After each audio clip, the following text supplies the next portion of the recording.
abahutu bambabarire cyane buriya abahutu baritatsa ibyababayeho by'ubuhunzi n'ibindi numva bitatsamo n'ingaruka z'ibyo bakoze biyemereye. hariya amajambo adahagaze batayahagaritse u Rwanda rwicaye kuri bomba Rotterdam kuko ajya amajambo afatira ku byabaye mu Rwanda kera. hariho ingene avuga amajambo kabanza ki yo guhesha agaciro ubwoko bumwe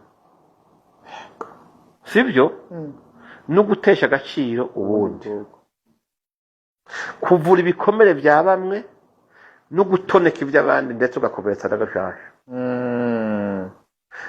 kuko ugiye kuraba ndabyumviriza iyo bariko baramusubiza abagishobora kuvuga bumwe bahunze bari hanze bashobora kuronka ingene bavuga, urumva yuko iryo teraterana ry'amajambo rihari nico rifatiyeko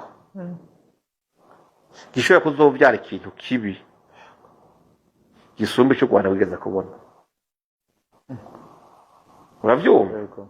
iyo rero igihugu cigeze kugira ibyago y'ihonyabwoko ry'abatutsi ryabereyeyo sibyo bakwiye kuraba icambere bakwiye kubaka ngo bereke abantu ko bateye imbere, so kugwiza ingagi ngo bazita amazina oya, so kuvuga ngo bubatse etaje 10 zigerekeranye, so kuvuga ngo bubatse amabarabara ngo yizinguzingu umeze ukunuko, bateza kubanza kubaka imitima,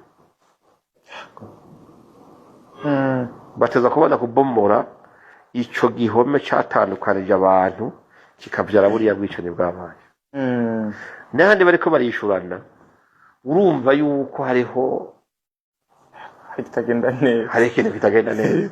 yego rero nagana kugure Franike haba mu Rwanda ibihugu byacu byageze ingorane z'amacakubiri kera sibyo, umushaka gufatiye ku moko. umututsi ntashobora kugira amahoro ngo arame umuhutu atayafise cyane, ico ntibizokunda.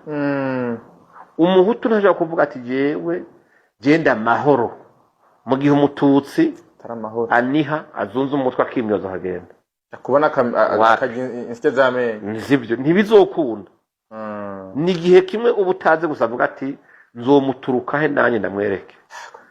nico kintu rero ndiko ndatinya. ntukavuye ngo urafise amahoro, ubwoko bwawe burafise amahoro, abonaka b'umugambi wanjye barafise amahoro, mu gihe abandi uzi yuko ateye bafise kandi ukuyabura kwabo ari wewe.